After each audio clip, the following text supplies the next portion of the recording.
Assalamualaikum warahmatullahi wabarakatuh. Selamat pagi yang terhormat para guru besar, senior, dan sejawat, para peserta tes. Jadi tanya apa saja yang ke-86. Hari ini dengan topik obstetrik ginekologi sosial, judulnya PONEK sebagai program nasional dalam akreditasi rumah sakit. Jadi seperti kita ketahui bersama, PONEK ini bersamaan dengan TB, HIV, kemudian stunting dan KB merupakan suatu program yang strategis dalam suatu rumah sakit sehingga menjadi suatu poin penilaian tertentu dalam akreditasi rumah sakit.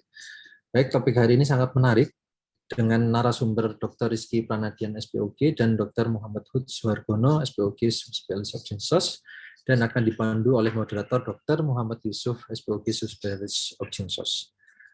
Baik, terima kasih. Berikutnya saya mohon kepada Dr. Brahmana Askandar, SPOG Spesialis Onkologi Ginekologi, sebagai Ketua Departemen Obstetrik Ginekologi Fakultas Kedokteran Universitas Erlangga, sekaligus sebagai Ketua KSM untuk dapat membuka acara dan memberikan sambutan. Selamat pagi, Dr. Brahmana. Ya, selamat pagi. Assalamualaikum warahmatullahi wabarakatuh. Terdengar ya suara saya ya? Terdengar, Dok. Oke. Salam, Pak Bang. Dengar Yes, jelas. selamat pagi. Ya, selamat pagi. Terima kasih banyak Dr. Hud, Dr. Rizky, kemudian Dr. Yusuf, Dr. Pandu, Dr. Firda, Dr. Seto, dan semua tim yang mempersiapkan acara dari minggu ke minggu dengan sangat baik. Terima kasih juga hormat saya untuk semua partisipan yang setia jam 10 pagi hari Rabu login di Zoom untuk mengikuti tanya apa saja. Topik pagi hari ini penting, PONEK di rumah sakit, baik yang sudah saat ini paham dengan PONEK maupun yang tidak seluruh 100% SPOG kemudian paham PONEK ya, tetapi kita dengan mengikuti acara ini mudah-mudahan kita melek ya apa sih PONEK, apa perlunya PONEK dan lain-lain sebagainya. Karena tujuannya satu loh PR kita itu, angka kematian ibu, SPOG-nya tambah banyak, bidannya tambah banyak, perawatnya tambah banyak, rumah sakit tambah banyak, puskesmas tambah banyak, klinik bersalin tambah banyak. Nah ini berarti kan angka kematian ibu juga harus turun ya Dr. Hud ya. Karena semuanya juga sudah tambah banyak. Plus pembiayaan sejak 2014 juga kendalanya sudah mulai terurai karena ada JKN dan lain-lain sebagainya. Mungkin nanti didiskusikan sampai setnya di sini mengenai PONEK perannya di rumah sakit. Dari saya demikian, nanti bulan November akan segera dirilis topik-topik tanya apa saja, mudah-mudahan setia dengan tanya apa saja tiap hari Rabu jam 10. Terima kasih. Wassalamualaikum warahmatullahi wabarakatuh. Waalaikumsalam. Terima kasih Dr. Brahmana telah memberikan pengantar untuk diskusi kita pada pagi hari ini mengenai PONEK sebagai program nasional dalam akreditasi rumah sakit. Bagaimana peran kita sebagai SPOG di rumah sakit masing-masing mensukseskan program ini dalam akreditasi rumah sakit. Baik, tidak berpanjang lebar, saya berikutnya mohon kepada moderator, pada Dr. Muhammad Yusuf untuk bisa memimpin acara. Silakan Dr. Yusuf. Baik, terima kasih Dr. Pandu. Terima kasih atas kesempatan yang diberikan. Pertama, yang terhormat untuk Ketua POGI Cabang Surabaya, Dr. Brahmana, ya, atas sambutannya, atas kesempatan yang diberikan kepada kami. Ya. Topik tas hari ini, topik Obgyn Sos, yang berhubungan dengan semua rumah sakit ya, berhubungan dengan akreditasi dan kita semua melaksanakannya.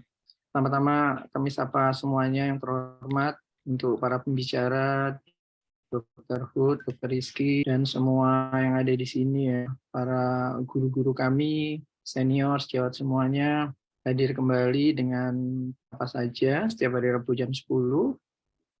Tadi sudah disambut oleh Dr. Rahmana, topik kita pada pagi hari ini tentang Obgyn Sos, tentang program nasional yang ada di dalam akreditasi.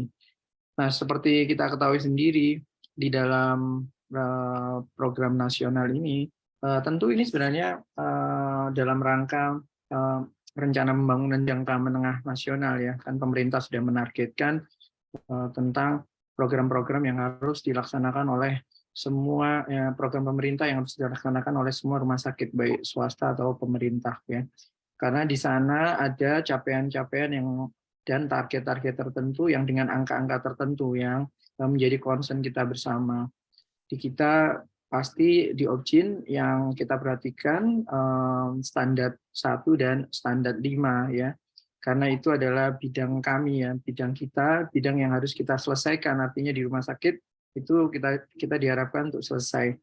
Tadi pagi di kita itu dibahas tentang mulai banyaknya rujukan-rujukan yang terlambat di kita ya. Padahal semua rumah sakit yang merujuk tersebut adalah rumah sakit Ponek semuanya ya. Dan rata-rata adalah ya, tren yang terbaru ini kasus-kasus HPP pasca seksio ya. Kebanyakan seksio kemudian tidak dilakukan reopen, kemudian dirujuk ya. Ada yang rujukannya terlambat dan lain sebagainya dengan HB yang sangat rendah ya. HB yang 3, HB yang 1, dan lain sebagainya ya. Nah, padahal kalau Ponek itu kita laksanakan dengan baik ya, termasuk program nasional ini ya, standar 1 peningkatan kesehatan ibu dan bayi, maka kalau kita patuh pada protokol ya, kemudian kita ikuti dengan baik, sebenarnya kasus-kasus tersebut ya bisa kita tekan sebaik-baiknya ya, sehingga menurunkan angka kematian dan kesakitan tentunya. Kemudian di dalam standar 1 ya, nanti Dr. Hood dan Dr. Rizky nanti yang akan banyak bicara ya tentang Dr. Rizky ini ketua Ponek ya, rumah sakit tersier, rumah sakit Dr. Sutomo nanti akan berbagi tentang Ponek kita ya, bagaimana melaksanakan dan standar yang sudah dilaksanakan di rumah sakit kita, kemudian kebijakan-kebijakannya seperti apa, misalnya di rumah sakit tersier ini ya terkait standar 1 ya, masalah kualitas, kemudian masalah pelayanan kita yang 24 jam selama 7 hari, kemudian apakah jalan yang namanya IMD-nya ya, kemudian metode kanggurunya apakah jalan, kemudian masalah kita sebagai rujukan, bagaimana rumah sakit kita membina rujukan ya, rumah sakit di sekitar kita, apakah kita sudah melakukan pembinaan terhadap masalah rujukan ini ya. Kemudian terkait masalah menyusui ya, mudah-mudahan nanti bisa disinggung juga oleh Dr. Hood dan Dr. Rizky ya. Kemudian ini juga yang menjadi fokus kita ya, pemantauan dan analisis, misalnya keterlambatan operasi seksio ya. Di kita mengenal seksio emergency ya, atau kategori 1 kita katakan seperti itu ya. Ada 5 diagnosis yang kita harus dapat melakukan insisi di bawah 30 menit. Alhamdulillah di rumah sakit kita rata-rata waktu itu 14-13 menit itu kita sudah bisa melakukan insisi ya. Tapi tentu harapan kita rumah sakit yang lain juga mampu mengejar angka tersebut ya. Kemudian concern terhadap angka kematian di tempat kita setiap minggu dilakukan acara board ya untuk membahas kematian tersebut ya. Kemudian dari mana kita harus memperbaikinya. Kemudian saya rasa semua yang ada SPOG-nya, yang rumah sakit dikatakan Ponek, pasti tim itu sudah terbentuk ya. Kemudian rumah sakit membuat SK-nya, semacam regulasinya. Kemudian program kerjanya saya rasa semua sudah membuatnya. Kemudian nanti kalau akreditasi biasanya ada bukti-bukti ya tentang pelaksanaan Ponek ini ya. Kemudian bagaimana pemantauan dan evaluasinya. Seperti itu nanti akan dibahas oleh Dr. Rizky dan Dr. Hood tentunya. Dan nanti mudah-mudahan bisa kita bahas juga tentang standar 5 ya, tentang KB ya. Karena yang namanya kita di rumah sakit Ponek itu pelayanannya harus paripurna, artinya pelayanan KB itu selesai di kita ya. Terus menggalakkan lagi PKB RS-nya ya, mengurangi yang namanya unmet need-nya, kemudian pelayanan-pelayanan apakah kita sudah melakukan konseling yang baik ya, eligibilitasnya sudah kita lakukan dengan baik ya, pemilihan pasiennya yang sesuai ya dengan kondisi yang ada, kemudian kita tawarkan kontrasepsi seperti apa. Ruang konsultasi, apakah kita sudah mempunyai ya ruangan khusus, kapan kita konsultasi, kemudian ketersediaannya juga ya. Dan menekan ini ya yang KB pasca salin dan KB pasca keguguran ya, apakah sudah mampu kita melaksanakannya ya. Dan yang paling penting kata-katanya kalau rumah sakit itu apalagi ada anestesi, ada obgyn, kita diharapkan semua rumah sakit mampu melakukan paripurna ya. Memang ada kasus-kasus tertentu yang harus dilakukan rujukan untuk KB ya, terutama yang rekanalisasi misalnya pada medis operasi pria ataupun wanita. Mungkin itu saja pembukaan dari saya selaku moderator. Kami serahkan yang pertama Dr. Hud dulu, mungkin ada yang akan disampaikan ya terkait program nasional ini, ada 5 program. Mungkin kita fokus dulu Dr. Hud program Dr. Rizky standar aja. 1 dan standar 5. Silakan Dr. Dr. Rizky, Hud. Pak Yusuf. Dr. Rizky dulu, Pak Yusuf. Oh, Dr. Rizky dulu, siap. baik. Ya, Baik, silakan Dr. Rizky. ya, Monggo, Pak. Dr. Rizky. Oke, terima kasih Dr. Yusuf, Dr. Hud. Assalamualaikum warahmatullahi wabarakatuh. Terima kasih telah bergabung di TAS di edisi Oktober Objinsos pada hari ini.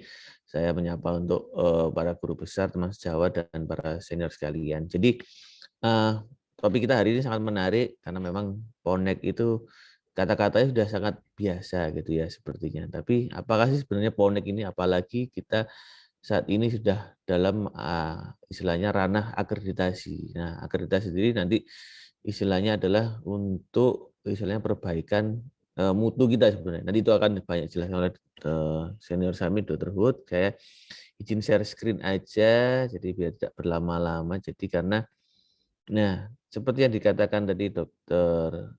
Yusuf ya, bahwa memang Prognas 1 ini adalah, nah judulnya nomor 1, artinya memang peningkatan kesehatan ibu dan bayi ini harus yang kita utamakan. Artinya dulu tercantumnya adalah PONEK. Nah, tapi saat ini lebih luas lagi kita kembangkan, yaitu peningkatan kesehatan ibu dan bayi. Artinya sebuah rumah sakit itu harus mampu PONEK. Dalam artiannya seperti itu. Karena apa? Kenapa?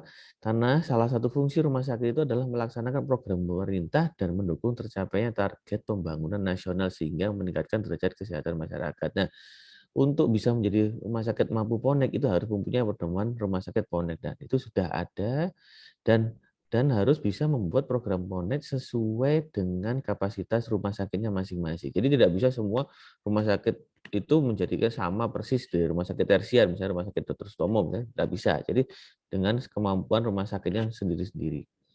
Nah, artinya kalau kita lihat ruang lingkup pelayanan PONEK tersendiri itu ya bermula pasti dari unit gawat darurat, berlanjut di kamar operasi atau ruang tindakan, ruang perawatan, dan itu disesuaikan dengan kelas masing-masing rumah sakit. Artinya ini sudah tercantum di pedoman. Artinya apa? Jadi memang harus pertama kali ada terbentuknya tim PONEK terpadu dalam 24 jam 7 hari. Nah, ini yang kita minta komitmennya sebenarnya dari teman-teman rumah sakit. Sudah muncul tulisan rumah sakit PONEK, tapi ternyata tidak tersedia kamar operasinya 24 jam hari. Mungkin terkendala teman-teman, mungkin dari kami sendiri, teman SPOG-nya, mungkin dari teman anestesinya, ya, atau mungkin dari kru kamar operasinya sendiri. Nah, itu jadi artinya tidak komitmen dengan PONEK terpadunya ini. Nah, ya, jadi yang kedua, stabilisasi kasus-kasus ya di unit gawat darurat dan persiapan dan pengobatan yang definitif. Artinya di UGD atau di itu harus ada namanya pojok PONEK. Ya, itu untuk obstetri dan neonatus. Artinya sudah penanganan dan stabilisasi di awal, kemudian dilanjutkan dengan pengobatan definitif. Nah, itu sudah memang diharapkan sudah ada. Ini karena memang salah satu dalam rangkaian untuk perawatan yang komprehensif ya. Nah, gitu. Nah, yang ketiga adalah penanganan kasus gawat darurat oleh tim PONEK rumah sakit di ruang tindakan. Nah, ini artinya kita juga harus ready, termasuk dari yang di frontline ya, mungkin dokter umum, teman-teman bidan, teman-teman perawat yang terkait dengan neonatus. Nah, itu harus siap kalau memang ada kasus yang memang perlu mendapat perawatan gawat darurat, itu sudah harus tersedia di ruang tindakan. Nah, Nah, penanganan operatif cepat dan tepat ya meliputi laparotomi dan seksio sesaria. Tadi sudah disinggung oleh Dr. Yusuf bahwa seksio sesaria ini sebagai salah satu indikator mutu ya kemampuan dari rumah sakit bahwa memang seksio sesaria yang kategori 1 yang ya terkait yang harus bisa dilaksanakan 30 menit. Tadi sudah saya sempat sekilas membaca Q&A sekilas gitu ya, ada kolega kami dari rumah sakit lain bahwa memang 30 menit itu dihitung dari apa? Ya, dari keputusan sampai dengan insisi. Nah, itu. Memang kami sendiri pun untuk memulainya ini tidak mudah. Gitu ya, perlu proses dan itu ya kami juga berkolaborasi dengan UG dengan instalasi gawat darurat juga dari teman kamar operasi, dengan anestesi, dengan pediatri. Itu perlu sekali namanya kolaborasi interprofesional juga di sini gitu ya. Jadi penting banget bisa menyelenggarakan seksi 30 menit itu biar terjalan dengan sesuai harapan kita ya. Di awal mungkin masih banyak yang keterlambatannya pasti. Nah, itu kemudian kita lakukan istilahnya analisis lagi ya, di root cause analisis lagi kenapa masih terlambat apa gitu. Nah, akhirnya kami seperti yang dikatakan Dr. Yusuf, alhamdulillah berhasil dalam waktu hampir 15 menit, hampir ya paling lama saat ini 20 sampai 30 menit itu bisa kita laksanakan. Nah, dan umumnya perawatan intermediate dan intensif ibu dan bayi. Artinya memang tetap dibutuhkan suatu sarana dan prasarana terkait dengan perawatan. Ternyata juga bukan hanya tindakan definitif di kamar di IGD dan di ruang kamar operasi.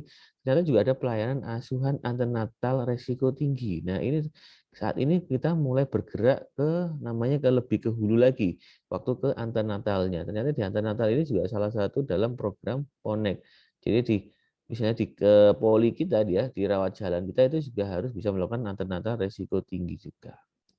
Nah, acuan peraturan perundang-undangan sudah jelas, sudah ada ya, buku pedoman sudah ada, memang masih lama di 2008 dan itu memang terakhir kami itu istilahnya berdiskusi dengan para surveyor ya, itu juga tetap menggunakan ini buku acuannya, jadi masih bisa digunakan ya, dan sudah ada juga masih keputusan Kementerian Kesehatan ya pada 2008 juga bahwa memang pedoman penyelenggaraan obstetri neonatal emergency komprehensif ini di rumah sakit menggunakan ini gitu ya. Jadi masih bisa kita gunakan, kita pakai.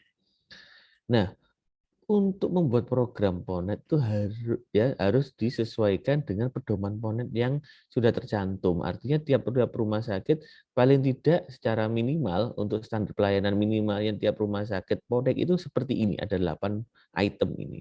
Ya, jadi bisa dibaca bahwa memang standar pelayanan perlindungan bayi secara terpadu, ya, mengembangkan kebijakan dan standar pelayanan ibu dan bayi, meningkatkan kualitas pelayanan kesehatan ibu dan bayi, ya, dan meningkatkan kesiapan. Nah, mungkin ini juga ya kesiapan rumah sakit dalam melaksanakan fungsi pelayanan obstetrik dan neonatus 24 jam. Nah, ini yang mesti ditekankan di sini karena para supplier itu juga pasti menekankan hal-hal yang seperti ini ya.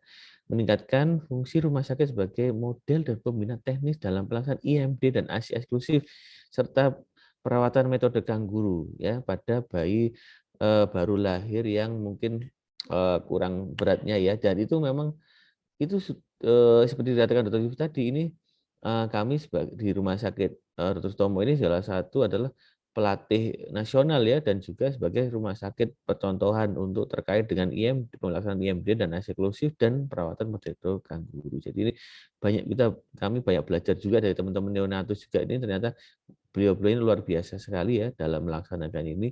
Dan memang kita lihat kalau data-datanya memang yang terakhir karena ada pandemi itu juga tolong dijelas juga bahwa memang ada beberapa kasus yang tidak bisa dilakukan IMD pada kasus-kasus misalnya COVID ya, karena terkait dengan COVID. Ternyata tapi luar biasa teman-teman dari bidan dan neonatus itu punya inovasi-inovasi yang luar biasa dan itu bisa dikembangkan sebagai mutu juga, yaitu mengembangkan bagaimana ada caranya bisa memberikan IMD atau menyusui pada pasien COVID. Nah, itu luar biasa. Itu kami ada beberapa inovasi ya di Rumah Sakit Sutomo ini. Nah, jangan lupa juga melaksanakan rumah sakit sayang ibu dan bayi ya. Terkait dengan apa? Sama, 10 langkah menyusui dan peningkatan kesehatan ibu. Nah, ini memang ditekankan masih harus rumah sakit sayang ibu dan bayi. Nah, juga terakhir ini juga melakukan pemantauan dan analisis. Nah, ini yang penting. Paling tidak 3 item ini ya, angka keterlambatan operasi seksio sesaria terutama yang kategori 1, ya, kemudian angka kematian ibu dan anak, dan kejadian tidak dilakukannya IMD pada bayi baru lahir. Nah, ini nanti akan dijelaskan banyak oleh Dr. Hood mungkin, karena memang ini terkait dengan indikator mutu dari PONEK sendiri, ya. Karena kenapa? Karena ini dipantau dan dianalisis. Artinya ini harus bisa muncul angka-angka yang bisa menunjukkan kualitas dari mutu kita sendiri di PONEK tersendiri. Nah, untuk elemen penilaiannya bisa dibaca, jadi jangan lupa untuk melihat maksud dan tujuan. Ini memang di buku panduan untuk terkait dengan elemen penilaian sudah ada, tapi jangan lupa untuk dibaca lagi. Kadang-kadang ya elemen penilaiannya hanya dibaca untuk standarnya, rumah sakit melaksanakan program PONEK 24 jam 7 hari dalam seminggu, tapi tidak dibaca maksud dan tujuannya. Karena disinilah penjabaran dari standar elemen penilaiannya tadi. Nah, bisa kita lihat untuk elemen 1 progres itu ada beberapa poin yang penting seperti dikatakan Dr. Yusuf, ada yang terkait dengan regulasi, artinya ada ada SK dari tim PONEK, ya, ada pedoman tim PONEK atau program PONEK, nah gitu ya. Nah, contohnya seperti itu. Dan ada bukti pelaksanaan tim PONEK. Dan ini memang ada dokumentasi dan ada wawancara juga. Jadi ini ada poin-poin penilaiannya sendiri ya teman-teman. Jadi memang harus kita perhatikan betul apa yang diminta oleh akreditasi ini, karena apapun itu semuanya terkait dengan patient safety ya, artinya mutu dan keselamatan pasien gitu. Nah, yang berikutnya, nah ini contohnya salah satu contohnya kami harus membuat SOP yang baru ya, tidak bisa istilahnya harus ada pembaruan, tidak bisa yang lama lagi ya terkait dengan SOP. Ada buku-buku manajemen laktasi, ini edisi yang baru ya. Ada panduan juga untuk di Rumah Sakit Sutomo. Ini beberapa contohnya yang kami lakukan di sini. Dan juga untuk yang penilaiannya kedua 1.1 juga ini saat ini yang baru ya. Jadi untuk meningkatkan efektivitas sistem rujukan, nah maka rumah sakit melakukan pembinaan pada jejaring fasilitas kesehatan rujukan yang ada. Nah, ternyata coba kita baca bersama bahwa memang untuk pembinaannya itu kepada siapa ya? Seperti rumah sakit, klinik bersalin, praktek perseorangan, dan fasilitas pelayanan kesehatan. Jadi artinya memang di rumah sakit ini diharapkan bisa memetakan jejaring rujukan yang ada dan membuat program pembinaan setiap tahunnya. Ini yang dikejar, karena baru. Tapi kita tidak bisa beralasan, oh ini karena baru tidak ada data, tidak bisa. Karena saya yakin tiap rumah sakit PONEK itu punya jejaring di downline di bawahnya, yaitu mungkin PONET ya, puskesmas PONET, dan mungkin juga ada di puskesmas pada umumnya. Nah, itu diharapkan memang bisa dibaca untuk elemen penilaiannya sendiri bahwa tolong dibuat regulasi, bisa bersamaan regulasi terkait dengan SK-nya atau tersendiri ya. Artinya juga dikembangkan suatu pelatihan. Nah, pelatihan ini di sini adalah untuk meningkatkan kompetensi dari teman-teman yang di satelit ya. Jadi jangan lupa untuk istilahnya mengembangkan dan peningkatan kemampuan dari jejaring rujukannya ya. Ada dokumentasi, wawancara, tolong ini. Dan yang penting juga yang poin nomor 3 itu adalah dilakukan evaluasinya program pembinaan jejaring ini. Apa evaluasinya? Ada perubahan enggak? Misalnya tadi seperti dikatakan Dr. Yusuf, saat ini kami mendapatkan rujukan terlambatnya cukup tinggi. Tapi setelah kita coba istilahnya analisis dan kita coba mencarikan solusinya gitu ya. Kemudian kita lihat apakah menurun enggak itu rujukan terlambatnya seperti itu. Jadi memang kita harus bisa membuat inovasi yang baik ya untuk di daerah kita sendiri. Nah, ini salah satu contohnya saat ini sudah luar biasa ya. Jadi kami ini melakukan AMP di Dinas Kesehatan Kota Surabaya ya. Nah, ini bisa dilakukan melalui online. Jadi tidak ada namanya terbatas oleh waktu dan tempat lagi. Semua bisa dengan online ya. Dan jangan lupa juga melakukan MOU ya dengan pihak-pihak rumah sakit jejaring ataupun di downline atau satelit di yang lain ya. Oke, mungkin begitu dulu Dr. Yusuf untuk dari saya. Monggo bisa dilanjutkan oleh Dr. Hood. Nggih, matur suwun. Baik, iya tadi sudah dijelaskan oleh Dr. Rizky ya. Kebetulan Dr. Rizky selaku Ketua PONEK RSUD Dr. Sutomo ya, apa-apa yang disampaikan termasuk elemen-elemen yang dinilai itu dalam suatu akreditasi ya. Tetapi kadang-kadang kita itu bingung di akreditasinya ya, tapi implementasinya kita itu yang berantakan seperti itu ya. Jadi apa ya, hasilnya itu tidak sesuai dengan yang diharapkan ya. Masalah rujukan terlambat, kemudian ketidakpatuhan kita, Dr. Hood suka sering sekali mengatakan ketidakpatuhan terhadap SOP itu ya. Ujung-ujungnya berputar ke sana. Jadi kita memaksakan diri sebenarnya ya. Sebenarnya tempat kita ini itu banyak sekali hal-hal yang sepatutnya nggak kita kerjakan ya, tapi karena banyak ya tantangan-tantangannya, akhirnya ujung-ujungnya yaitu tadi ya, keselamatan ibu dan bayinya ya. Implementasi, mungkin Dr. Hood ini nanti akan kami mintai pendapat tentang akreditasi oke ya, dikatakan lulus ataupun sampai paripurna dan lain sebagainya, tetapi ngerujuk ke kita itu ya rujukan-rujukan yang tidak karu-karuan seperti itu. Bagaimana tip-tipnya ini Dr. Hood ya, yang penting aplikasinya ini. Ya, terima kasih, silakan Dr. Hood. Ya, terima kasih. Bismillahirrahmanirrahim. Assalamualaikum warahmatullahi wabarakatuh. Terima kasih Dr. Yusuf, moderator pada pagi hari ini. Saya sapa dulu para partisipan. Sudah cukup banyak yang ikut pada tas yang ke-86 ini. Saya sapa para guru besar senior yang mungkin kesempatan hadir pada siang hari ini. Jadi tadi sudah disebutkan oleh Dr. Rizky ya mengenai mungkin ini tadi mengenai apa-apa yang dinilai pada saat akreditasi. Ini menurut saya juga penting karena apa? Karena nantinya akan mempengaruhi kelulusan rumah sakit kita. Tapi yang nggak kalah pentingnya sebenarnya bukan nilainya itu sebenarnya, tapi bagaimana Connect menjadi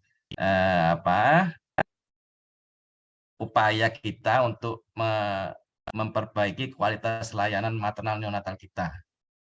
Jadi kalau kita melihat akreditasi itu sebenarnya lebih kepada potret ya, jadi potret sesaat begitu. Nantinya mungkin di antara potret itu ya, kalau akreditasi kan 4 tahun sekali ya dilakukan, kewajiban setiap rumah sakit untuk melakukan penilaian akreditasi itu 4 tahun. Di antara itu pasti akan banyak naik turunnya. Nah ini bagaimana menjamin kualitas layanan kita, terutama PONET itu menjadi tetap mempunyai standar yang sama sebelum dan saat akreditasi itu menjadi masalah. Tadi disebutkan oleh Pak Dr. Yusuf. Ya memang seperti itu kondisinya. Pada saat akreditasi mungkin nilainya masih sesuai dengan standar, tapi nantinya pada saat implementasi di kesehariannya kita mengalami pasang surut, dan itu mungkin menjadi bagian dari tata kelola di rumah sakit itu untuk menjamin kualitas layanannya. Saya ingin sedikit bisa share ya, share. Silakan Dr. Hood.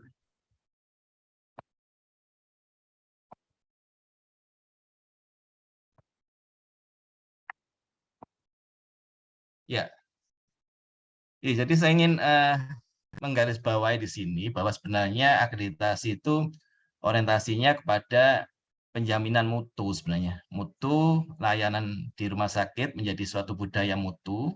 Dan yang kedua mengenai patient safety tadi disebutkan oleh Dr. Rizky. Ini menjadi tujuan sebenarnya, tujuan akhir dari akreditasi, suatu sistem pemberian nilai pada suatu rumah sakit.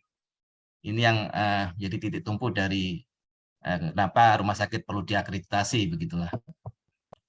Jadi kalau disebutkan di Permenkes nomor 12 tahun 2020, yaitu akreditasi sebenarnya adalah pengakuan. Jadi memang pengakuan dan dipotret oleh lembaga akreditasi independen yang diakui oleh pemerintah. Jadi memang mempunyai standar yang sama untuk melakukan akreditasi. Masalahnya akreditasi itu dilakukan setiap 4 tahun sekali. Jadi hanya 4 tahun sekali. Jadi dipotretnya itu ya kurang lebih pada menjelang akreditasi, kemudian pada saat akreditasi.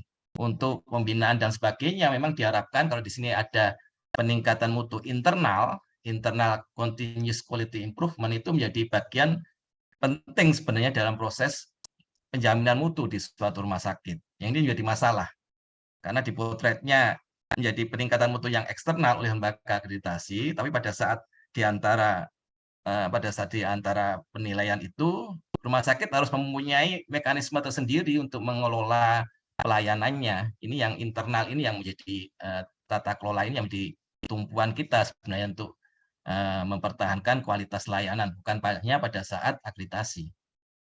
Jadi mulai dari penetapan, kemudian pelaporan, evaluasi itu harus melekat pada pelayanan di rumah sakit.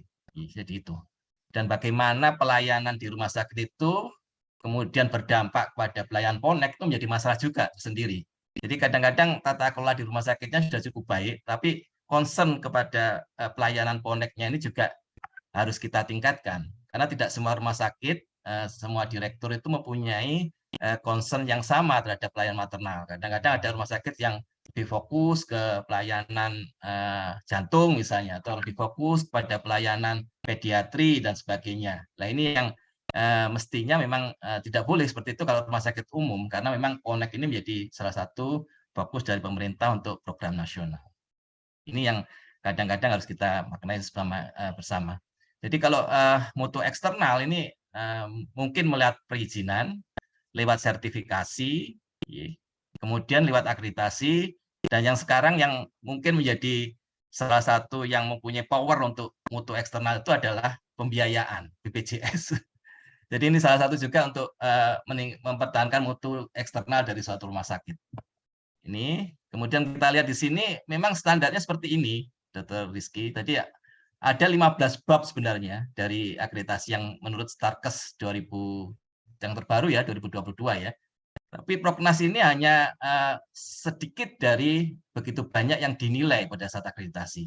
Hanya satu bab Proknas ini, dan bab satu bab itu dibagi menjadi Proknas yang lainnya. Banyak sekali. Ada mulai dari disebutkan di HIV, kemudian stunting, TB, ya, KB, dan baru KIA.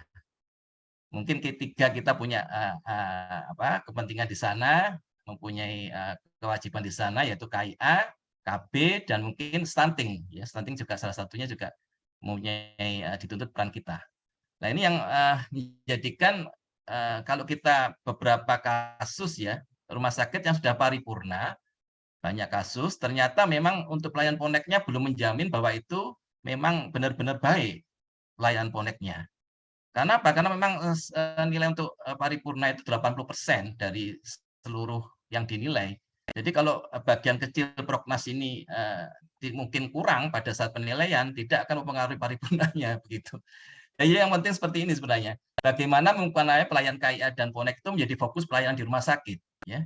Jadi pelayanan KIA dan Ponek menjadi pelayanan prioritas kalau saya beberapa kali melakukan mentoring gitu. Jadi harus di-push supaya pelayanan KIA dan Ponek itu menjadi pelayanan prioritas rumah sakit. Jadi direktur sendiri mempunyai concern terhadap pelayanan KIA-nya. Jadi nantinya ada indikator-indikator, kalau di rumah sakit umum daerah biasanya seorang direktur rumah sakit itu harus menandatangani komitmen dengan bupati misalnya. Itu salah satunya prioritasnya pada KIA. Misalnya peningkatan menurunkan kematian ibu seperti itu. Harus ada nanti indikatornya yang harus dinilai Pak Bupatinya, penurunan angka kematian ibu, preventable death harus 0 di rumah sakit itu misalnya. Ini yang didorong supaya dari segi tata kelola di rumah sakitnya nanti akan bisa dilakukan. Jadi ini nantinya akan masuk ke mutu rumah sakit, indikator mutu rumah sakit. Kalau hanya indikator mutu unit, dilakukan di unit, ini yang memantau hanya unit aja. Tapi kalau menjadi indikator mutu rumah sakit, nanti masuk ke komite mutu.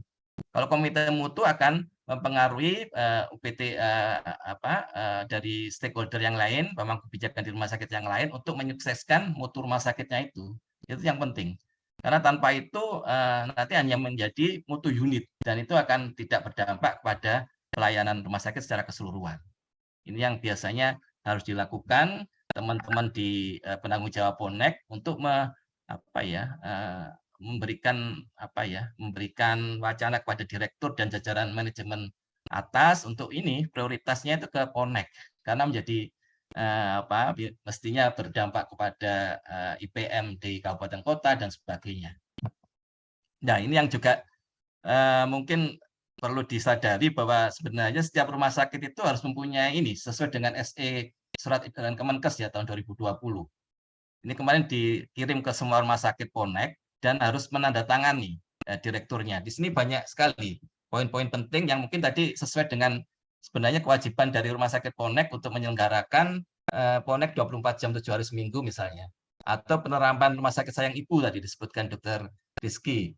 Kemudian pengampuan, ini yang juga penting, yaitu memberikan pendampingan klinis ya, dan manajemen, serta penguatan jejaring rujukan pada rumah sakit dan yang ada di kelas bawahnya. Ini penting juga.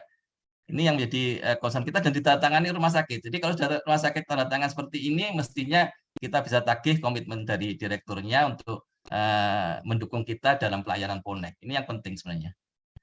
Kemudian yang berikutnya, nah ini apa yang dilakukan? Banyak sekali, saya kebetulan mendampingi banyak rumah sakit juga, teman-teman di penanggung jawab Poneknya itu apa sih program dari Ponek kita itu sebenarnya? Ini yang menjadi masalah juga, karena di situ di akreditasi itu hanya melakukan kegiatan Ponek dan sebagainya. Apa sih sebenarnya kegiatan yang bisa dilakukan? Itu sebenarnya muncul di ini, alat pantau kinerja klinis dan alat pantau kinerja rujukan yang membantu teman-teman di Ponek itu melakukan kegiatannya. Di sana ada drill atau simulasi emergensi misalnya. Kemudian ada POKI misalnya, Point of Quality Care Improvement. POKI ini juga menjadi bagian dari mutu. Kemudian juga ada execution emergency dalam 30 menit bagaimana mengupayakan. Bagaimana menyiapkan troli emergency. Kemudian bagaimana menyiapkan ambulan transport dan sebagainya itu ada muncul di alat pantau kinerja. Jadi tanpa itu, tanpa mempunyai guidance untuk kegiatannya, rasanya memang agak kesulitan teman-teman melakukan kegiatannya apa aja sih sebenarnya Ponek. Ya, apa ya? Ada audit near miss misalnya, pelaporan near miss itu muncul di APKK PKR, tidak muncul di akreditasi karena akreditasi hanya memotret aja. Nah ini kelihatannya memang teman-teman di rumah sakit perlu guidance apa saja kegiatannya. Kemudian muncul di Simatneo. Simatneo itu juga muncul di sana. Ada apa saja alat-alat yang dibutuhkan, apa saja tenaga yang dibutuhkan, itu muncul di Simatneo. Kemudian pelaporan, MPDN, ini mengguidance juga teman-teman melakukan pelaporan yang baik. AMPSR juga, kasus kematian. Ini adalah hal-hal yang membantu sebenarnya teman-teman selain fokus pada saat akreditasi, juga tapi harus melakukan ini semua kegiatannya. Tanpa itu ya nggak terjadi, nggak fungsional, yang nggak bisa dilakukan kegiatan karena memang hanya potret sesaat dan kadang-kadang teman-teman hitung kegiatannya apa saja. Nah ini ada 4 ini yang bisa mulai dari Simatneo, kemudian APKK PKR bisa dinilai sendiri, kemudian MPDN, AMPSR ini menjadi guidance bagaimana melakukan kegiatan Ponek sebenarnya. Karena tanpa ini ya mereka kadang-kadang apa sih klinis saja, hanya menyiapkan jadwal jaga, menyiapkan padahal banyak hal yang bisa menjaga kualitas dari pelayanan Ponek kita. Nah ini yang terbaru sebenarnya leveling, mungkin berbeda antara rumah sakit Ponek yang level 2, level 3, level 4, level 5. Kebetulan Dr. Rizky ini di level 5. Secara prasarana sarana juga sangat berbeda dengan di level 3, level 4. Jadi ini yang leveling ini nanti akan menjadi pedoman Ponek yang baru, Dr. Rizky. 2022 ini rencananya akan muncul pedoman Ponek yang baru untuk leveling dan stratifikasinya. Yang harus disiapkan apa, tenaganya apa, ini. Yang seperti ini. Ini sudah dibuat. Ini saya ambil dari Dr. Manggala, kebetulan, yang juga aktif kita diskusikan bersama mengenai leveling dan stratifikasinya. Ini sangat berkaitan dengan kebutuhan dari rumah sakit di mana nanti leveling dan stratifikasinya nanti ditentukan oleh Dinas Kesehatan Kabupaten Kota. Jadi nanti punya kewajiban, nanti ada perpresnya yang sekarang sedang dibuat, sedang diproses ini, kita nantikan bersama perpresnya. Salah satu tugas dari Kabupaten Kota, Pak Bupati sama Pak Wali Kota itu untuk memapping dan menstratifikasi pelayanan maternal neonatalnya dengan levelingnya ini. Jadi kalau persyaratan WHO misalnya di satu kabupaten, satu tempat yang punya 500.000 populasi, itu harus punya 1 rumah sakit Ponek, kemudian 4 FKTP Ponek. Ini yang harus jadi target dari pemerintah daerah, pemerintah kabupaten untuk menyiapkan tenaganya. Ini berkaitan erat nanti dengan kebutuhan bagaimana rujukannya, membawa alur rujukan, dan bagaimana menyiapkan alat, sarana prasarana, tenaga dan sebagainya di masing-masing rumah sakit Ponek-nya. Karena rumah sakit Ponek berbeda-beda. Level 3, level 4, level 5 pasti berbeda dengan masing-masing kondisi di masing-masing levelnya. Ini nanti bisa dilihat di sysrute sebenarnya. Di sysrute ada seperti ini. Bagaimana di FKTP, FKT RTA yang level 3 misalnya. Harus ada 2 SPOG, 2 spesialis anak, spesialis anestesis, spesialis bedah, dan sebagainya. 3 bidan. Kalau FKRTL level 4 harus ada subspesialisnya. Ini harus ada veto maternal, dan kalau di nasional nanti harus ada Objinsos. Karena yang mengelola tata kelolanya nanti teman-teman dari Objinsos. Mulai mengenai audit dan sebagainya, ini jauh-jauh dari Objinsos. Nanti akan memudahkan direktur dan sebagainya untuk melaksanakan pelayanan Ponek, karena nanti didukung oleh teman-teman dari Objinsos. Saya kira itu ya. Jadi memang nantinya yang terpenting menurut saya bukan hanya nilai akreditasinya, tapi memang rumah sakit Ponek itu berfungsi. Dan salah satu guidance-nya bukan hanya dipotret pada saat akreditasi, tapi memang selama 4 tahun ini memang harus ada kegiatan-kegiatan yang bisa dilakukan oleh teman-teman yang penanggung jawab Ponek di rumah sakit. Saya kira itu Pak Dr. Yusuf. Nanti mungkin kita bisa diskusi lebih fokus ya ke. Iya. Terima kasih. Terima kasih. Terima kasih Dr. Hud. Banyak sekali ini pertanyaan. Rupanya topik ini sangat menarik ya. Tadi yang kita mudah-mudahan nanti ke depannya ya. Jadi penilaian itu kan dikatakan tadi potret sesaat saja ya. Tapi sebenarnya penilaian itu bisa dari misalnya ya kualitas rujukan-rujukan rumah sakit tersebut. Ya. Jadi itu kan menunjukkan bagaimana tata kelola mereka sebenarnya gitu. Dievaluasi 4 tahun. Kemudian dari sanalah kualitas rujukan itu sebagai sesuatu yang dinilai seperti itu.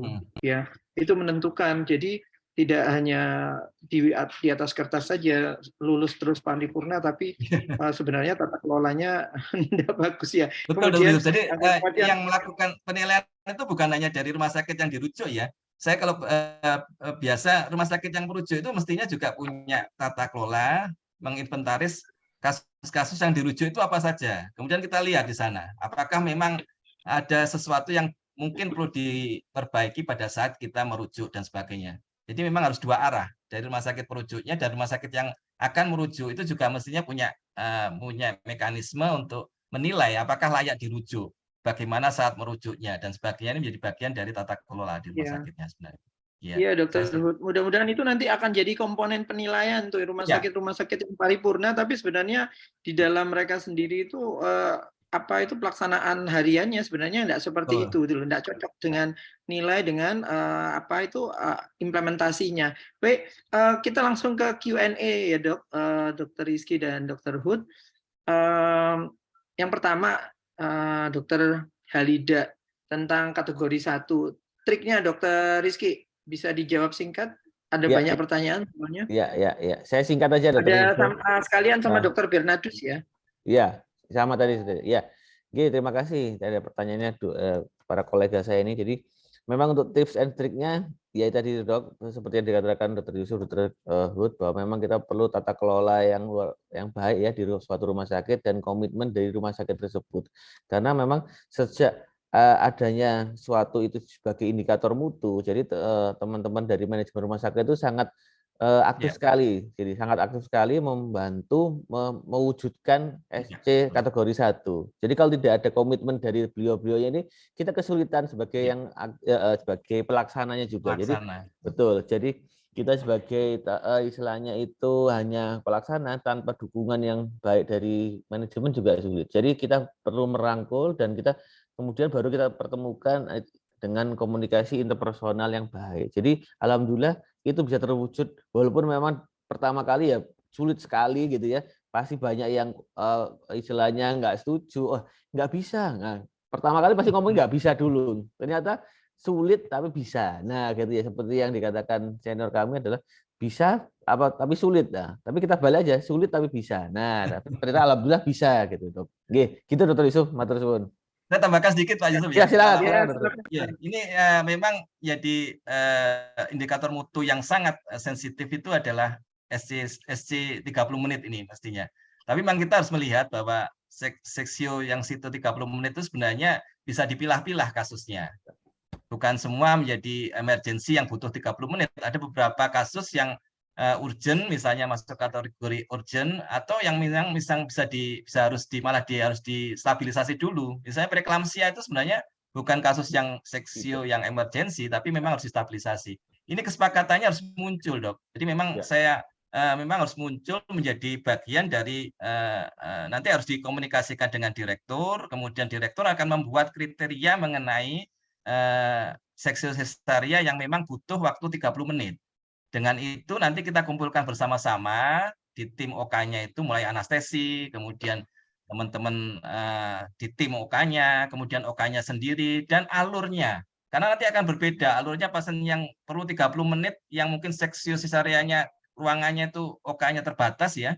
Jadi memang harus ada benar-benar disiapkan OK yang khusus yang 30 menit itu. Ini kadang-kadang yang harus disiapkan, yang direktur harus tahu bahwa ini memang jadi tolak ukur mutu di rumah sakitnya. Jadi memang pendekatannya bukan hanya pendekatan klinis, tapi memang harus ada tata kelola yang baik, komunikasi yang baik, integrasi, dan kolaborasi. Itu yang menjadi masalah ini ya. Terima kasih. Kira-kira seperti itu kira-kira. Sekalian ya, pertanyaan berikutnya, Dr. Hud dan Dr. Rizky juga terkait akreditasi nih. Ya boleh nggak berada di lantai 3? Banyak ya Dok ya, saat kita melatih ya. Terus boleh tidak berdekatan dengan IGD umum lantai 1. Wah, ini malah yang lebih baik ya. Nah, kadang-kadang ada combine ya. Jadi antara lantai 1 dan lantai 3 ya, OT-nya di mana dan lain sebagainya. Tapi inti dari pelayanan itu ya yang terintegrasi ya. Semuanya itu yang saling berdekatan. Ya, Dokter Rizky ada jawabannya? Ya, saya komen aja Dok. Kalau jujur kalau kami melihat di Rumah Sakit Dr. Sutomo sendiri itu sebenarnya juga nggak ada banyak yang berjauhan. Nah ternyata kami banyak belajar dari Sofia dan teman-teman senior kami itu ternyata juga sarana-prasarana saja. Jadi memang suatu sistem connect-nya ini yang berjalan dengan baik. Ternyata itu juga bisa memangkas jaraknya ini juga ternyata. Nah itu betul Dr. Hud. Jadi alur dan apapun itu ternyata tetap butuh kemampuan seorang pimpinan dan ya itu ya clinical governance itu yang baik ternyata membuat connect ini berjalan dengan baik. Kami jujur di rumah sakit kami ini ya IGD-nya itu ya tidak di lantai 1, kami di lantai 2. Nah, tapi yang penting di lantai 1 ada namanya pojok connect. Mungkin nggak terlalu besar ruangannya, tapi itu capable untuk stabilisasi kemudian bisa berlanjut ke kamar operasi, kamar perawatan, seperti itu. Jadi kalau mungkin memang sudah siap rumah sakitnya ini mungkin dia punya kapasitas yang luar biasa untuk pembangunan ya monggo di setting sejak awal aja memang berdekatan integrasi seperti yang dikatakan Dr. Yusuf tadi. Gitu Dok, mungkin Dr. Yusuf ada tambahan. Iya, setuju saya. Jadi memang alur ini mempentingkan sekali ya. Kalau beberapa kali mendampingi rumah sakit, memang kalau ada beberapa rumah sakit yang IGD dengan VK-nya itu satu lantai misalnya, berdekatan. Kalau seperti itu memang tidak disyaratkan ada pojok MNI atau pojok connect di IGD-nya karena sudah sangat berdekatan. Tapi kalau memang misalnya di lantai 2 kamar bersalinnya, memang di IGD perlu pojok atau ruang khusus untuk memberikan pelayanan maternal neonatal emergency. Karena memang agak berbeda pendekatannya dan yang memberikan pelayanan pun juga biasanya bidan-bidan yang terlatih di sana. Bidan-bidan awal terlatih yang di sana yang memang bukan masuk ke kamar bersalinnya, tapi dia mengikuti round dari UGD-nya. Jadi memang punya round sendiri, sehingga tidak sama masa shift jaganya dan sebagainya ditentukan di MN-nya sendiri, di IGD-nya itu sendiri. Jadi memang harus ada di situ karena memang memerlukan stabilisasi di sana. Apakah memang langsung ke kamar operasi kasusnya, ataukah memang langsung ke kamar bersalin, atau mungkin harus bersalin di sana, harus partus di sana. Karena beberapa kasus itu memang datangnya sudah kala 2 atau hampir lengkap. Nah ini memang harus ada ruangan di IGD-nya itu. Kalau memang tempat dari kamar bersalinnya berjauhan. Atau kasus-kasusnya yang harus dirujuk, langsung dirujuk. Untuk kasus-kasus yang perlu stabilisasi saja, terus kemudian dirujuk ke rumah sakit yang lain yang lebih tinggi. Jadi tanpa masuk ke kamar bersalin, tanpa masuk ke kamar operasi, tapi di sana distabilisasi dan kemudian dilakukan komunikasi dengan rumah sakit rujukan yang lebih tinggi. Jadi memang pojok connect di IGD itu sangat penting menurut saya. Tapi kalau letaknya di kamar bersalin dekat sekali, ada beberapa rumah sakit yang seperti itu, ya mungkin tidak perlu, karena bisa langsung dihandle di kamar bersalinnya. Saya kira demikian Iya. jawaban saya. Ya, setuju Dr. Hood. Itu juga yang rumah sakit tersier seperti kami juga seperti itu ya. Kebetulan saya 9 tahun supervisor IRD, ya nggak ada. Ya yang ada, tapi kita optimalkan intinya untuk seperti kanal itu. Yang alurnya, ada Dok. kita optimalkan.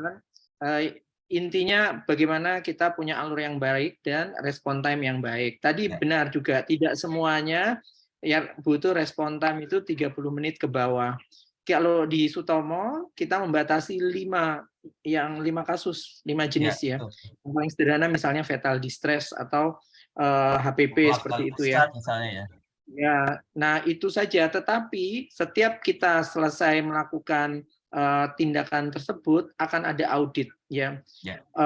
Apakah benar tadi itu kasusnya, kemudian tetap kita ada yang bisa diperbaiki nggak? Ya, jadi itu langsung dilakukan evaluasi day after ya, atau sehari setelahnya. Jadi kita nggak evaluasi mingguan dan lain sebagainya. Karena 30 menit itu effort semua tenaga itu sangat besar ya. Jadi jangan sampai Objin ini tanda kutipnya ngerjain ya. Yang layak enggak 30 lain seperti itu ya. Ya karena memang kadang-kadang makanya ini anestesinya ya Dok. Oh, gini aja kok dilakukan 30 menit. Ini beberapa kasus memang seperti itu. Jadi akhirnya tidak ada trust ya, distrust ya, karena loh, kasusnya apa benar-benar memang perlu emergensi yang 30 menit. Yang terjadi seperti itu kebanyakan. Jadi memang ini yang harus disepakati yang mana kasusnya, Dok. Iya. Ya, makanya di kita itu kemarin saya baru dapat laporan itu di menit ke-13 Dok bisa. Itu sejak DPJP menyatakan SC kategori 1. Jadi kita akan nyalakan stopwatch ibaratnya. Nah, Dokter Rizky ada pendapat tentang IMD, inovasi IMD? Kalau nggak ada saya skip. Kalau Dokter Harya langsung kontak Dokter Rizky aja ya, masalah buku. Iya, siap.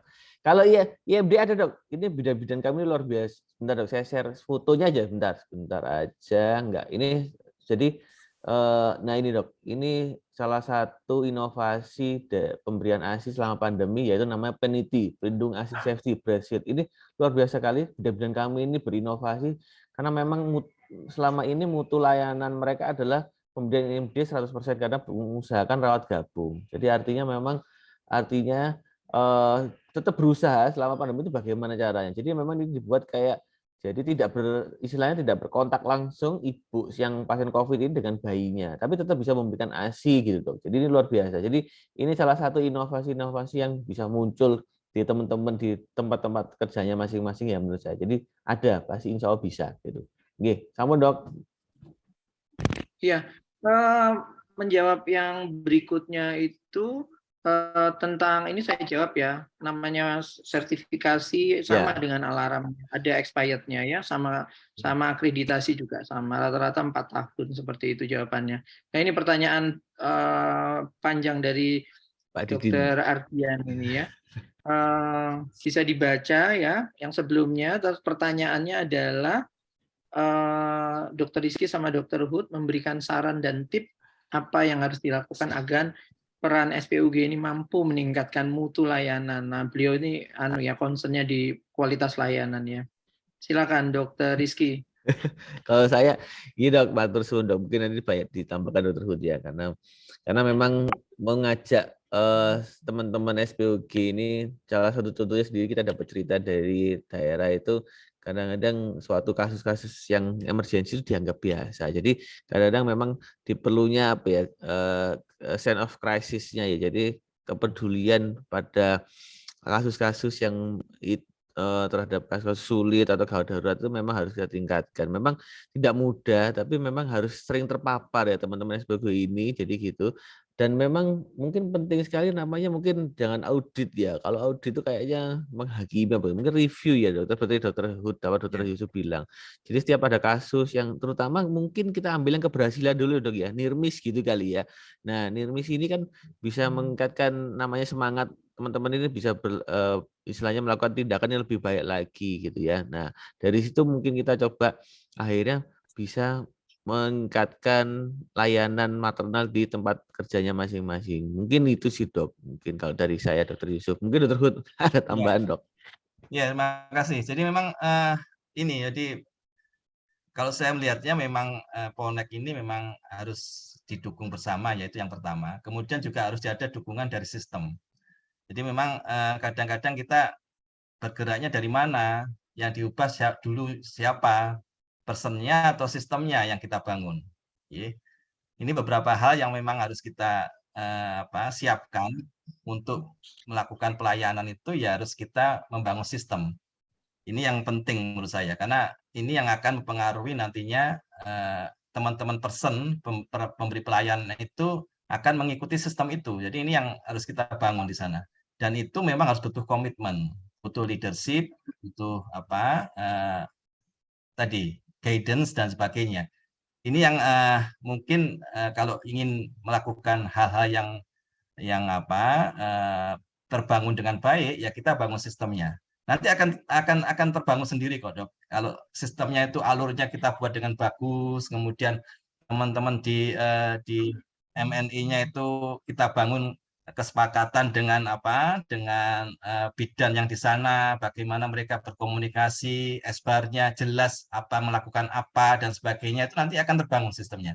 Jadi yang dimulai yang mana, sistem atau person? Tapi memang yang harus kita sepakati bersama, memang sistem dibangun dengan kemudian personnya akan mengikuti pola sistem yang kita bangun. Ini tentu saja akan didukung dari direktur, dari jajaran manajemen, karena kadang-kadang tidak bisa berjalan baik dengan hal yang sepele, misalnya komunikasinya sulit, atau misalnya ruangannya tidak tersedia, atau yang jemput ini nggak ada. Kemudian bagaimana sistem numerasinya dan sebagainya, ini hal-hal yang seperti ini yang memang harus dipikirkan bersama, dan itu harus didukung dari manajemen ya. Berbahagia sekali kalau di Sutomo misalnya ada onsite dengan kewajiban onsite untuk dokter misalnya, dokter spesialis obgyn. Ini juga sangat membantu dan itu menjadi sangat berkaitan erat dengan respon time rasanya. Ini kan mungkin harus menjadi kenapa dokter Sutomo bisa melakukan onsite, rumah sakit yang lain tidak. Lah ini kan memang sistem yang harus dibangun. Ini yang memang harus menjadi concern kita, dan rasanya memang tidak bisa kita bekerja sendiri, harus ada leadership di sana, kemudian sistem itu dibangun dengan alur yang jelas, kemudian kita evaluasi, monitoring evaluasi secara berkala. Kenapa tidak jalan, bagian mana yang harus diperbaiki. Jadi setuju review, kemudian kita lihat perlahan-lahan kita akan perbaiki. Mengapa kok mungkin targetnya sekarang bukan 30 menit, 40 menit dulu, 30 menit tersampai, kemudian ini akan terus kita perbaiki. Jadi ada continuous improvement dari pelayanan kita. Itu mungkin target-target yang harus kita buat. Terima kasih dok. Iya, terima kasih dokter. Dokter Hud ini ada sebenarnya sama ya, ini untuk Dokter Hud dari Dokter Heri tentang guide yang Dokter Hud tadi sampaikan ya, dimasukkan di dalam IP akreditasi ya, dan tentang leveling 4 dan 5 tadi, konsultan FM dan obgynsos sebagai persyaratan, ingat kebutuhannya sangat tinggi. Ada komentar Dokter Hud? Ya, terima kasih Dokter Heri ini ya. Terima kasih banyak dok. Jadi memang ini nanti menjadi pedoman PONET yang baru ya, pedoman pelayanan maternal emergensi yang baru. Jadi nanti ada 2 pedoman PONET, kebetulan kami dimintai untuk membantu juga. Kemudian ada pedoman untuk PONEK, dan ada nanti Permenkes untuk pelayanan maternal neonatal emergensi. Jadi yang membawai itu. Ini nantinya akan merubah mungkin alurnya ya, kemudian stratifikasi dan siapa yang melakukan penilaian terhadap leveling pelayanannya ini. Ini syarat-syaratnya sudah dibuat dengan diskusi yang panjang begitu, siapa yang menetapkan, dan nantinya memang akan berkolerasi dengan kebutuhan di masing-masing kabupaten kota. Dengan itu nanti akan melihat kebutuhan secara nasional. Jadi nanti misalnya di suatu daerah yang dengan 2,5 juta atau 3 juta penduduknya, itu mungkin karena tingginya tempatnya mungkin harus ada di level 4 misalnya, harus ada subspesialisnya, obgyn dan fetomaternal. Untuk yang kabupaten kota yang kecil misalnya cukup di level 3 yang benar-benar memang bisa melakukan pelayanan 24 jam 7 hari seminggu, kemudian ada bank darah dan sebagainya. Jadi ini hal-hal yang demikian ini memang nantinya akan kita lihat sebagai bagian dari secara keseluruhan komprehensif pelayanan di suatu wilayah ya. Jadi memang ini nggak bisa hanya dari rumah sakitnya yang nanti akan mendeklar bahwa saya rumah sakit Ponek, tapi memang ada kebutuhan di kabupaten kota itu yang menstratifikasi. Nantinya akan muncul stratifikasi dari kabupaten kota bahwa ini memang kita tunjuk sebagai rumah sakit Ponek level 3. Ini yang menjadi rumah sakit level 4 dan sebagainya. Nanti akan mempengaruhi pola rujukan. Karena apa? Karena ternyata seperti di Tangerang ya, kemarin kebetulan diskusi di sana ada berapa ya? Rumah sakitnya ada 30-an rumah sakit. Ternyata yang memang berkomitmen untuk menjadi rumah sakit Ponek ya, besar penduduknya, itu hanya 40% yang siap melakukan itu. Jadi memang sertifikasi dan sebagainya itu nanti akan muncul dengan syarat-syarat itu tadi. Dan syarat-syaratnya memang harus kita pantau, bisa dijalankan dengan baik. Bank darah harus ada, 24 jam 7 hari seminggu harus cukup, anestesinya juga harus bisa, mungkin onsite juga persyaratan menjadi persyaratan dari leveling tadi dan sebagainya. Ini kira-kira demikian. Jadi nantinya akan dibangun yang menjadi tanggung jawab dari masing-masing kepala daerah, kabupaten kota di masing-masing daerah sesuai dengan kebutuhannya. Saya kira itu, Pak. Baik, terima kasih Dr. Hood, Dr. Rizky. Mengingat waktu ya, kami mohon maaf sekali terhadap mungkin ada jawaban yang belum kami berikan. Terima kasih komentarnya Dr. Asi, ada 2 komentar. Terima kasih sekali atas masukan-masukannya. Mungkin ada ini closing statement Dr. Rizky, kemudian diikuti Dr. Hood, silakan. Ya, sedikit aja. Dr. Yusuf, terima kasih. Jadi alhamdulillah, jadi memang pembahasan sharing kita pada pagi hari ini sangat menarik ya, karena memang ternyata kebutuhan PON itu bukan hanya bukan untuk sekedar akreditasi aja. Jadi penting sekali itu implementasinya itu sudah penting gitu ya, seperti dikatakan Dr. Yusuf, Dr. Hud tadi. Jadi bagaimana kita mengupayakan pelayanan maternal dan neonatal emergency itu, yang apalagi di rumah sakit itu butuh komitmen ya, butuh leadership, jadi butuh clinical governance yang baik, sehingga kita perlu banyak-banyak berlatih dan istilahnya ya agar, dan kalau perlu tadi sekarang leveling ya, jadi mengenal kemampuan rumah sakitnya sendiri sehingga bisa melakukan pelayanan yang jauh-jauh lebih baik. Jadi tidak hanya asal melakukan pelayanan kemudian nggak bisa baru dirujuk. Nah itu akhirnya menimbulkan suatu morbiditas sampai mortalitas pada pasien-pasien kita. Segitu aja Dr. Yusuf.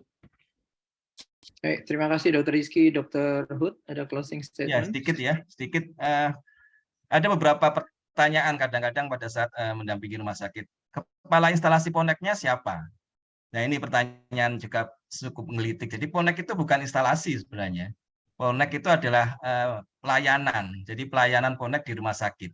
Jadi agak berbeda pendekatan dengan instalasi. Karena apa? Karena Ponek itu sebenarnya adalah ada irisan-irisan dari instalasi-instalasi yang lain yang harus berkolaborasi interprofesi di sana. Jadi memang dibutuhkan kolaborasi interprofesi, ya, kolaborasi interinstitusi mungkin ya, di institusi, di instalasi di masing-masing rumah sakit yang mendukung pelayanan Poneknya. Jadi Ponek itu pelayanan yang berorientasi pada emergensi maternal dan neonatal, bukan instalasi tersendiri. Jadi ini melibatkan di UGD, kemudian di kamar operasi, di ruang ICU, di ruang perawatan, di ruang perina, dan sebagainya. Harus bisa melakukan kolaborasi di sana. Jadi bukan suatu instalasi khusus begitu, tapi mereka adalah mengkoordinasi, mengkolaborasi pelayanan-pelayanan itu, sehingga pelayanan maternal neonatal itu bisa berjalan dengan baik di rumah sakitnya dan berkontribusi terhadap penurunan angka kematian ibu, penurunan morbiditas ibu dan bayi baru lahir. Saya kira itu, Pak Yusuf. Terima kasih. Ya, baik. Terima kasih sekali lagi kami sampaikan Dr. Rizky, Dr. Hood ya atas diskusi kita pagi hari ini di acara Tanya Apa Saja. Kami juga berterima kasih tentu untuk Dr. Brahmana ya yang lagi sibuk ya, waktunya perbedaannya lumayan lama nih, harus bangun pagi-pagi ini. Terima kasih juga ya para guru besar, para guru-guru ya, senior kita semuanya, sejawat ya. Mudah-mudahan apa yang kita bahas pada pagi hari ini bermanfaat untuk kita semua, bermanfaat untuk masyarakat kita semuanya. Baik, kami tutup. Billahi taufik wal hidayah. Assalamualaikum warahmatullahi wabarakatuh. Selamat siang semuanya. Terima kasih semuanya. Waalaikumsalam. Muhammad Rasul, Dr. Yusuf, Terima kasih Dokter Pandu. Khususnya. Saya silakan Dokter Pandu. Silakan. Ya, terima kasih Dr. Yusuf sudah selesai diskusinya. Kami atas nama pembawa acara, terima kasih kepada para narasumber, Dr. Rizky dan Dr. Hud yang sudah berkenan memberikan ilmu dan insight, knowledge mengenai Connect ya sebagai standar akreditasi rumah sakit, dan Dr. Yusuf sebagai moderator telah memimpin acara dengan sangat baik. Juga tidak lupa terima kasih kepada seluruh peserta setia TAS. Tetap nantikan TAS setiap hari Rabu pukul 10 sampai pukul 11. Akhir kata, mohon maaf atas kekurangan. Terima kasih. Assalamualaikum warahmatullahi wabarakatuh. Waalaikumsalam. Waalaikumsalam.